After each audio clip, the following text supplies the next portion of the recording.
ایسا ہی ہے نا, ہم کہتے ہیں اور کیوں نہیں ہو جاتا. خدا یہ بتا رہے کہ تم جب کہتے ہو تو بھی ہو سکتا ہے اگر تم وہ اپلیکیشن کرو جو اپلیکیشن میں نے تم میں ڈالی ہے, چونکہ اس ایمان سے ہم کرتے نہیں ہیں.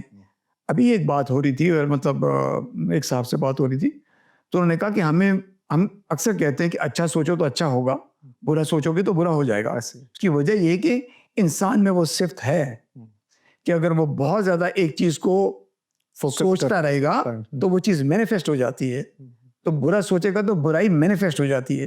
کیوں مینیفیسٹ ہو جاتی ہے؟ یہ وہی صفت ہے جو خدا کی ہم تک آئی. اور اس میں گناہ کے حوالے سے جو زنا یا اس طرح کے قتل کے بارے میں ہے, تو جب ہم خدا یسوع مسیح کی تعلیمات کو اس کو فالو کرتے ہیں, انفارچونیٹلی جن کے پاس انجیل نہیں ہے وہاں پر یہ موجود نہیں ہے, وہ صرف مسیح کے نام سے ان کے القاب سے واقف ہیں, مگر جن کے پاس تعلیمات موجود ہیں وہ دیکھتے ہیں کہ وہ قتل سے پہلے غصے کی بات کرتے ہیں, وہ زنا سے پہلے بری آنکھ سے دیکھنے کی بات کرتے ہیں, وہ سوچ دماغ کی بات کرتے ہیں. اور پھر ہم وہاں تک محدود ہو جاتے ہیں جن کے پاس یہ انجیل نہیں ہے کہ وہ چیزوں کو ظہور پذیر ہوتا دیکھتے ہیں, لیکن وہ پیچھے نہیں جاتے, اس خیال کی طرف نہیں جاتے جو آپ بات کرنا چاہ رہے ہیں کہ یہ عمل جو ہے وہ خدائی عمل ہے, وہ قوت کا عمل ہے جو اندیکھی ہے, یہ اس کو محسوس نہیں کرتے. اور احمدی حضرات کو تو اعتراض کرنا نہیں چاہیے جی جب ان کے یہاں یہ کن فیکن کا مطلب جو تصور ملتا ہے کہ خدا کہتا ہے اور ہو جاتا ہے, تو بھیا وہ کیا چیز ہے؟ کوئی چیز اگر تخلیق کر دیتی ہے اس میں کوئی تو ایسی چیز ہے, اس کی کوئی تو ایسی ڈسٹنکٹ ویلیو ہے کہ وہ تخلیق کرنے میں مطلب اعلیٰ اور عرفہ ہے دوسروں انسانوں کی نسبت میں. تھینک یو جو بھائی, بہت بہت شکریہ آپ کے اس خوبصورت بات کے لیے. اور میں ایک یہ بھی چیز دیکھ رہا تھا کہ مجھے نہیں لگتا کہ احمدی حضرات جو ہیں وہ خود بھی اپنی تعلیمات کو ٹھیک طور پر پیش کرتے ہیں. اگر وہ کر رہے ہوتے تو پھر وہ احمدی نہیں ہوتے. تو ان کی اپنی جو فلسفی ہے یا تھیولوجی ہے وہ بھی سبسٹینشیٹ نہیں ہو پاتی ہے, کیونکہ ایسا لگتا ہے جس طرح وہ انجیل کو آدھا پیش کرتے ہیں, بائبل مقدس کو آدھا پیش کرتے ہیں, میرا خیال ہے جس ایمان سے وہ نکلے ہیں اس کو بھی وہ آدھا ہی پیش کی کرتے وجہ سے یہ ہوتی ہے وہ آپ کی اپنی ریسرچ نہیں ہوتی نا. آپ اعتراضات کی کتابیں پڑھتے ہیں اور اس کے بعد اس کو آگے بڑھا دیتے ہیں, تو اپنی ریسرچ نہیں ہوگی تو پھر یہی ہوگا. میں ایک اسکالر ہیں ان کو کوٹ کرنا چاہ رہا ہوں, ایف بروس صاحب ہیں, پھر اگلے سوال کی طرف چلیں گے. وہ کہتے ہیں کہ اپنی جو تفسیر انہوں نے کی اس کا صفحہ نمبر 28 پہ, یسوع ایک الوہی شخصیت ہیں, بلکہ ان سے پہلے بھی جو ہے مقدس کلیمنٹ آف الیگزینڈریا وہ دوسری صدی میں یہ فرما رہے ہیں, مسیح خدا کی خود افشائی ہے, یہ محض عقل نہیں بلکہ زندہ ذی شعور ہستی ہے جو ازل سے خدا کے ساتھ موجود ہے. لوگوس کلام یعنی جو ہم کر رہے ہیں وہ مسیح کی ذات ہے. اور یہ میں اس لیے کہنا چاہ رہا ہوں کہ یہ بہت پڑھے لکھے لوگ تھے, یہ جس طرح مولانا صاحب مرحوم اسی طرح کے, لیکن ان کو سمجھ میں آ رہی تھی کیونکہ ان کی اینک اچھی تھی.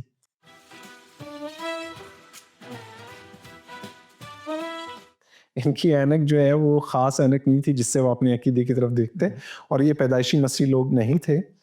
شاید کلیمنٹ ہو لیکن ہم یا ایف بروس صاحب, لیکن مطلب آپ یہ مسیحت اس طرح کی نہیں ہے, یہاں پر آزادی ہے کہ آپ اپنے جو عقیدے ہیں ان کو کرٹیکلی چیک کر سکیں. جو میں دوسرے سوال کی طرف چلتے ہیں وہ یہ مولوی نور الدین صاحب فرماتے ہیں کہ مسیح عقیدے کے تحت خدا اپنے عدل کی بدولت کسی کو نجات کیوں نہیں دے سکتا. اچھا پہلے تو میں یہ واضح کر دوں کہ کلام مقدس میں جب ہم نجات کی بات کرتے ہیں, میں پچھلی دفعہ یہ کہا تھا, اور مطلب یہ کہا تھا کسی شخص نے سوال پوچھا تھا کہ مسیح جو ہیں حقیقی نجات دہندہ کیوں ہیں, تو ہم نے کہا اور کیا باقی لوگوں کا نجات میں کوئی حصہ نہیں ہے؟ تو میں نے ان سے کہا تھا کہ نجات میں ہر شخص جو نیکی کرتا, نیکی کا درس دیتا, دوسروں کو نیکی کرنا سکھاتا ہے اور خود بھی نیکی کرتا ہے, اس کا نجات میں عمل دخل ہے. جی مگر اگر کوئی شخص یہ کہتا ہے مگر نجات ہے کس چیز سے, ہماری بات یہ ہوئی تھی کہ نجات ہے کس چیز سے, تو نجات ہے دو چیزوں سے, ایک ہمیشہ کی موت اور دوسری گناہ سے. اور اگر کوئی شخص یہ کہتا ہے کہ میں تمہیں ہمیشہ کی زندگی دوں گا تو پھر کم سے کم خود زندہ ہو, اور اگر یہ کہتا ہے کہ تمہیں میں گناہوں سے نجات دوں گا تو پھر خود گناہ کبھی نہ کیا ہو. تو ہمارا پوائنٹ بیچ میں یہ تھا کہ جو کرسچینٹی میں یا مسیحیت میں جس چیز کو ہم نجات کہہ رہے ہیں وہ ہے کیا. تو نجات جو ہے عام طور پہ جنت کی بات کرتے ہیں لوگ, نجات بنیادی طور پر مسیحیت میں گناہ سے آزادی, ہمیشہ کی موت سے آزادی. ٹھیک ہے صاحب. تو جب آپ یہ کہتے ہیں کہ خدا اپنے عدل کی بنیاد پر کیوں جو ہے وہ نجات نہیں دے سکتا, تو نجات کا جو ہم نے فلسفی بیان کی ہے وہ ذہن میں رکھنا ہے. مطلب ناظرین آپ نے رکھنا ہے ذہن میں کہ ہم نے جو بات کہی کہ مطلب عدل بنیادی طور پر کیا ہے. عدل کی جب ہم بات کرتے ہیں تو عدل بنیادی طور پر ہے برابری. عدل اور انصاف میں تھوڑا سا فرق ہے, مگر ابھی ہم فی الحال ہلکا ہلکا ٹچ کریں گے دونوں کو. کہ جب ہم عدل کی بات کرتے ہیں کہ برابری کی بنیاد پر چیزوں کو بانٹنا, جیسے ہم کہتے ہیں کہ خدا عدل کرتا ہے, تو ہم یہ کہتے ہیں کہ خدا نے نعمتیں جو ہیں وہ برابر برابر بانٹی ہیں. اب سوال یہ ہے کہ اگر ہم یہ کہتے ہیں کہ خدا نعمتیں برابر برابر بانٹتا ہے, تو پھر عدل کا تقاضا یہ ہے کہ پنشمنٹس بھی برابر برابر ہوں. ٹھیک ہے سر, جب برائی کی جائے تو پھر جو سزائیں ہیں وہ بھی برابر ہوں. مگر پھر یہ کیا زیادتی نہ ہوگی کہ دو شخص اگر گناہ کرتے ہیں, دونوں کی گناہوں کی ڈگریز میں فرق ہے, تو میں دونوں کو سزائیں برابر دے دوں؟ ایک جیسی سزا نہیں دے سکتا. تو یہاں عدل جو ہے ہمارا کمزور پڑ جاتا ہے. ٹھیک ہے سر, تو عدل کی بنیاد پر میں ان کو نجات نہیں دے سکتا, کیونکہ اگر عدل کی بنیاد پر میں برابری کی بنیاد پر سزائیں دوں تو پھر ظاہر ہے کہ مجھے اچھے آدمی کو بھی وہی سزا دینی پڑے گی, برے آدمی کو بھی وہی سزا دینی پڑے گی. تو یہاں میرا انصاف جوش میں آتا ہے. اب عدل و انصاف کی بات ہو رہی ہے. ٹھیک ہے, اگر میں یہ کہتا ہوں کہ صاحب میں انصاف کروں گا, انصاف کی بنیاد پر نجات ہوگی. عام طور پہ کانسیپٹ یہی ہے کہ خدا انصاف کرے گا, اور میں نے پچھلی دفعہ بھی کہا تھا کہ خدا انصاف نہیں کرتا. ٹھیک ہے صاحب, اور میں نے بتایا تھا کہ کیوں نہیں کرتا. اگر میں یہ کہتا ہوں کہ خدا انصاف کرے اور انصاف کی بنیاد پر نجات دے مجھے, تو پھر میرے خیال ہے کوئی بھی جنت میں نہیں جائے گا. اس کی بنیادی وجہ یہ ہے کہ ہم انصاف کا تو تقاضا یہی ہے نا کہ اچھائی کے لیے تو جزا, برائی کے لیے سزا. تو صاحب اگر آپ دیکھیے کہ ہم برائی جو ہے اچھائی کی نسبت زیادہ کرتے ہیں, تو پھر کوئی جنت میں نہیں جائے گا. تو معلوم ہوتا ہے کہ انصاف بھی ہمیں نجات نہیں دے سکتا. نہ تو عدل ہمیں نجات دے سکتا ہے اور نہ ہی انصاف ہمیں نجات دے سکتا ہے. پھر جو عام حضرات, مطلب ہمارے جو کرسچن حضرات ہیں, وہ کہتے ہیں کہ رحم ہمیں نجات دے سکتا ہے. تو اب اگر غور کریں تو رحم بھی ہمیں نجات نہیں دے سکتا.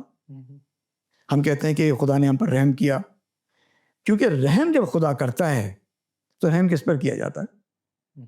بنیادی طور پر رحم اس پر کیا جاتا ہے جس نے کوئی گناہ کیا ہو, جس نے کوئی قصور کیا ہو, اسی پر رحم کروں گا نا. صاحب اس نے غلط کوئی کام کیا اور مجھ سے کہا کہ بھائی آپ مجھ پر رحم کریں, یہ میری جو ہے خطا معاف کر دیں, میں اس کی بھی خطا معاف کر دیتا ہوں. اور میں نے پہلے بھی یہ کہا اور بار بار کہا ہے, کوئی چیز مفت میں نہیں ہوتی. اگر خدا رحم کرتا ہے اور رحم کی بنیاد پر مجھے نجات دے دیتا ہے تو پھر بڑی ناانصافی ہے. پھر وہ انصاف کرنے والا خدا نہیں ہے, اس کا انصاف کہاں چلا گیا؟ تو پھر رحم ایسے ہونا چاہیے کہ انصاف کے تقاضے پورے ہو جائیں. ایسا رحم جس میں انصاف ہو وہ نجات دے سکتا ہے. اور کرسچینٹی کا کانسیپٹ یہ ہے, کرسچینٹی کہتی ہے کوئی چیز مفت میں نہیں ہے. یعنی جب خدا کو ہم پر رحم بھی کرنا پڑا تو اس کو تلوار پر چلنا پڑا. تو ہم بار بار یہ بھول جاتے ہیں. ہمیشہ سے یہ کہا گیا ہے, ایک ہاسپٹل اس کے باہر اگر لکھا ہوتا ہے کہ یہاں علاج مفت ہوتا ہے, تو علاج مفت نہیں ہوتا, اس کے پیسے کوئی نہ کوئی دے رہا ہوتا ہے. چیریٹیز ہوتی ہیں, بالکل کچھ نہ کچھ ہو رہا. تو یہ جو مطلب چیف گریس والا جو کانسیپٹ رکھا ہوا ہے یہ ممکن نہیں ہے. تو عدل و انصاف اور رحم صرف اگر رحم ہے اور انصاف نہیں, کیونکہ دیکھیے خدا اپنی پوری کی پوری صفات کے ساتھ موجود ہے. اگر وہ رحم کرتا ہے تو انصاف کو چھوڑتا نہیں ہے پیچھے. ہم کیوں کہتے ہیں وہ خدا ہے؟ ہم شاید رحم کرتے ہیں تو بھول جاتے ہیں کہ مطلب ناانصافی کر رہے ہیں, کہیں نہ کہیں ناانصافی کر رہے ہیں. وہ ایسا نہیں کرتا, تو پھر اس کو انصاف بھی کرنا پڑتا ہے. تو صرف ایک چیز نجات دے سکتی ہے ہمیں, رحم, مگر انصاف کو ہاتھ سے نہ چھوڑا جائے. اور یہ صرف خدا کر سکتا ہے, یہ صرف خدا کا, اور یہ مسیح میں خدا نے کیا ہے. ٹھیک ہے, اگلے سوال کی طرف چلتے ہیں جناب بھائی, کہ اگر مسیح واقعی خدا تھے تو کیا وہ خدا کی طرح غنی, بے نیاز اور جذبات سے ماورا کیوں نہیں ہوتے؟ پھر وہ کیوں روئے, سوئے اور بھوکے رہے؟ جس وقت دیکھیں ہم اپنا کانسیپٹ ایک دفعہ پھر واضح کر دیں.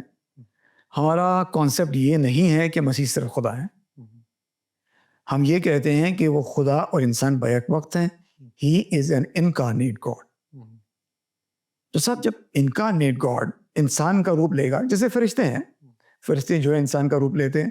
جب فرشتے انسان کا روپ لیتے ہیں تو ظاہر ہے کہ پھر وہ کھانا بھی کھاتے ہیں, ٹھیک ہے, کشتی بھی کرتے ہیں, بہت سارے کام کرتے ہیں, ٹھیک ہے صاحب. تو ان کو پھر انسان لگنا چاہیے.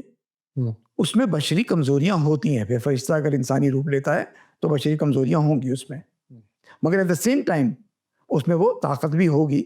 شاید مبہم ہو چھپی ہوئی ہو, نظر نہ آ رہی ہو, مگر طاقت ہوگی. یہ بالکل ایسے ہی ہے جیسے بائبل میں آپ دیکھتے ہیں کہ ایک فرشتہ ہے اور یعقوب کے ساتھ, حضرت یعقوب کے ساتھ کشتی کر رہا ہے. تو جب وہ اپنی بشری طاقت کے حساب سے اس سے لڑ رہا ہے, وہ غالب نہیں آ وہ غالب نہیں آ پاتا. جب وہ دیکھتا ہے کہ میں غالب نہیں آ رہا ہوں, پھر وہ اپنی الہی طاقت استعمال کرتا ہے. تو وہ الہی طاقت اس وقت بھی اس کے ڈسپوزل پر ہوتی ہے. تو ہم جب یہ کہہ رہے ہیں, جب آپ یہ کہتے ہیں کہ مسیح روئے کیوں, مسیح سوئے کیوں, کھانا کیوں کھاتے تھے, تو چونکہ وہ بشری حالت میں تھے تو ان میں وہ کمزوری ہونا ضروری ہے, ورنہ مکمل خدا اور مکمل انسان کیسے ہوتے ہیں. مگر وہ غنی اور اس کا ایلیمنٹ بھی نظر آنا چاہیے ان میں. اور ان غنی کی بنیادی طور پر ڈیفینیشن کرتے ہیں. ہم کہتے ہیں کہ غنی کہتے کس کو ہے, سیلف سفیشینٹ, یہ کسی پر ڈپینڈنٹ نہیں ہے. ٹھیک ہے سر. اور آپ بے نیاز کے بھی معنی آپ یہ لیتے ہیں کہ اسے کسی کی ایسی پرواہ نہیں ہے, وہ کسی پر ڈپینڈنٹ نہیں ہے کہ کسی کی راہ دیکھے, کسی کی پرواہ کرے. ٹھیک ہے سر. تو یہ دونوں چیزیں, تو یہ ایلیمنٹس ہمیں کرائسٹ کی ذات میں نظر آتے ہیں. آپ متی 4 چیپٹر جب پڑھتے ہیں تو اس کے اندر آپ دیکھتے ہیں کہ شیطان جب کرائسٹ سے کہتا ہے کہ کہہ دے ان پتھروں سے کہ روٹیاں بن جائیں, تو مذاق تو نہیں کر رہا تھا, وہ جانتا تھا کہ ایسا کر سکتا ہے شخص. تو آپ 40 دن کے بھوکے تھے, باڈی کی ڈیمانڈ تھی, بھوک لگی ہوئی تھی, باڈی کی ڈیمانڈ تھی کہ اسے کھانا دیا جائے. مگر کرائسٹ نے الہی پاورز کی طرف اشارہ کیا اور کہا انسان صرف روٹی ہی سے جیتا نہیں رہتا, بلکہ ہر اس کلمے سے جو خدا کے منہ سے نکلتا ہے. یعنی وہ کلام خدا سے زندہ رہتا ہے, اور کلام خدا وہ لفظ ہے جو کرائسٹ کے لیے استعمال ہوا. یعنی انڈائریکٹلی اگر میں یہ کہوں, وہ یہ کہہ رہے تھے زندگی میں ہوں, اور کہا بھی آگے جا کے یوحنا کی انجیل میں نظر آتا ہوں, زندگی میں ہوں. ٹھیک ہے, زندگی مجھ پر ڈپینڈ کرتی ہے. زندگی کی روٹی. ٹھیک ہے سر. اب یہ کیونکہ بنیادی طور پر غنی ہونے کا ایلیمنٹ یہی ہے نا کہ آپ کو کسی چیز کی حاجت نہ ہو, کسی پر ڈپینڈنٹ نہ ہو, فار لائف کسی پر ڈپینڈنٹ نہ ہو. آرڈر کے لیے کسی پر ڈپینڈنٹ ہونا ایک الگ معاملہ ہے. ٹھیک ہے, اب وہ اس کی طرف ہم بعد میں آئیں گے. اس لیے ہم نے پروگرام میں کہا تھا, جب ہم نے اسٹیم تھراپی ایکسپلین کیا تھا, تو ہم نے کہا تھا کہ مطلب برین جو ہے دیکھنے میں تو ہاتھ سے معتبر لگ رہا ہے, مگر کیا میں ہاتھ کو برین بنا سکتا ہوں؟ تو پھر ہم نے کہا کہ آج کی جدید سائنس کہتی ہے کہ ہاتھ برین میں کنورٹ ہو سکتا ہے. ٹھیک ہے, تو برین کا فنکشن اور ہاتھ کا فنکشن دیکھنے میں ایسا لگتا ہے کہ دونوں میں سے ایک معتبر ہے, دوسرا جو اس پر ڈپینڈنٹ ہے. یہ بالکل ایسے ہی ہے جب ہم ڈپینڈنٹ کی بات کرتے ہیں کہ اگر ایک کمپنی کا کوئی ڈائریکٹر ہے اور اس کا بیٹا اس کے انڈر کام کر رہا ہے, اور وہ اس کو کوئی حکم دیتا ہے اور اسے کہتا ہے کہ فلاں فلاں فلاں چیز کرو, تو وہ اس کیپیسٹی میں اس کو حکم دے رہا ہے, اس سے بڑا نہیں ہو جاتا. ہمارے یہاں جو ہائرارکی کا مطلب پرابلم ہے, اس نے وہ اس بات کو سمجھنے نہیں دے رہا ہمیں, کیونکہ ہمارے یہاں یہ کہ ایک بڑا ہوتا ہے, اس سے چھوٹا ہوتا ہے, پھر اس سے چھوٹا ہوتا ہے. ایکچولی خدا کے یہاں یہ ہائرارکی نہیں ہے, ڈفرینس آف فنکشن ہے. ٹھیک ہے, ہم جب یہ کہتے ہیں کہ خدا ایسنس میں ایک ہے, جب خدا کے خنوم جو ہیں ایسنس میں ایک ہیں, فنکشنز میں ڈفرینٹ ہیں. ٹھیک ہے صاحب, تو بنیادی طور پر بات یہی کہہ رہے ہیں کہ تینوں کے ایسنس ایک جیسے ہیں, بالکل ایسے ہی جیسے برین اور ہاتھ کا جو ہے ڈی این اے ایک جیسا ہے, but the functions are different. یہی وجہ ہے کہ میں ہاتھ کو کنورٹ کر کے اسٹیم سیل تھراپی کے طریقے سے میں اس کو برین بنا سکتا ہوں. ٹھیک ہے صاحب, چلو بات پھر آگے غنی کی. تو کرائسٹ بنیادی طور پر یہ کہہ رہے تھے کہ میں ڈپینڈنٹ نہیں ہوں, زندگی کے لیے ڈپینڈنٹ نہیں ہوں, زندگی مجھ پر ڈپینڈنٹ ہے. پھر جب آپ نے یہ کلیم کیا کہ صاحب آسمان اور زمین کی قوتوں کا اختیار مجھے دیا گیا ہے, دیا گیا میں پھر وہی ایلیمنٹ ہے, دیا گیا مطلب یہ نہیں کہ میں چھوٹا ہوں اس وجہ سے دیا گیا, بلکہ فنکشنز کی بنیاد پر. باپ کا فنکشن الگ ہے, میرا فنکشن الگ ہے, اس وجہ سے دیا گیا. آسمان اور زمین کی قوتوں کا اختیار مجھے دیا گیا ہے. تو جو یہ کہہ رہا ہے کہ تمام آسمانوں اور زمینوں کی قوتوں کا اختیار میرے ہاتھ میں ہے, تو وہ غنی نہیں ہے تو اور کیا ہے, اس کو کس چیز کی حاجت ہے؟ غنی کی ڈیفینیشن آپ نے یہی کی نا, سیلف سفیشینٹ. ٹھیک ہے, انگریزی میں جب آپ غنی ڈالتے ہیں, نیٹ پر ڈالیں, تو وہ آپ کو بولے گا سیلف سفیشینٹ. تو جو کہہ رہا ہے کہ تمام قوتوں کا اختیار میرے ہاتھ میں ہے, تو سیلف سفیشینسی اور کیا ہوتی ہے؟ سیکنڈلی, پھر صرف زبانی جمع خرچ نہیں ہے, آپ نے اس کا ڈسپلے بھی کیا.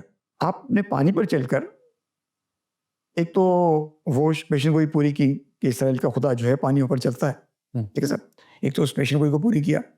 پھر بنیادی طور پر آپ نے یہ بتایا کہ laws of the universe are dependent upon me, they are under my control, میں ان کے کنٹرول میں نہیں ہوں.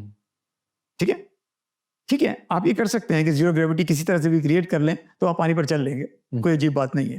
مگر کرائسٹ کا ڈسپلے بنیادی طور پر یہ تھا کہ آپ دیکھو, پھر طوفانوں کو تھما دینا, ہواؤں کو روک دینا, بنیادی طور پر مقصد بتانے کا یہی تھا کہ they are all dependent upon me. میں جب آپ یہ بات کر رہے تھے تو میں وہ واقعہ یاد آ رہا تھا جو اناجیل میں بیان ہے کہ جب شاگرد کشتی میں جھیل کو پار کر رہے تھے تو مسیح پانی پہ چل کے ان کے پاس آئے.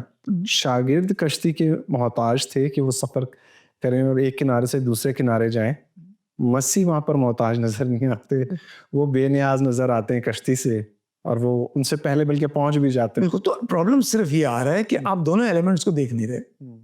آپ ایک ایلیمنٹ کے پیچھے پڑ گئے, صاحب وہ تو کھانا کھاتے تھے, وہ تو سوتے تھے, مگر آپ دیکھیں تو دونوں ڈیول ایلیمنٹس الگ الگ نظر آ رہے ہیں. سونے کی آپ نے بات کی, مرزا صاحب نہیں کر سکتے تھے نا, آپ بات کریں. دونوں ایلیمنٹس آپ دیکھیں, ابھی آپ نے کشتی کی بات کی تو مجھے بات یاد آ گئی, دونوں ایلیمنٹس وہاں بھی نظر آ رہے ہیں آپ کو. طوفان آ رہے ہیں, کرائسٹ کشتی میں سو رہے ہیں. بھائی آپ کیسے سو رہے ہیں, سو کیسے سکتا آدمی اتنے طوفان میں؟ اور وہ مچھیرے نہیں, مطلب پروفیشن کے اس میں دیکھا جائے ہم تو وہ تو مطلب ترخان یا اس طرح کی کوئی جاب کیا کرتے تھے. تو حضرت یوسف کے حوالے سے جو روایات ہیں تو ان کو اتنے اطمینان سے مل زیادہ پریشان ہونا چاہیے تھا. بالکل. اور کرائسٹ نے پھر اٹھ کر جب طوفانوں کو جھڑکا تو پھر اعتراض بھی کیا کہ میں تمہارے ساتھ ہوں اور مطلب تمہیں تو ایمان رکھنا چاہیے مجھ پر.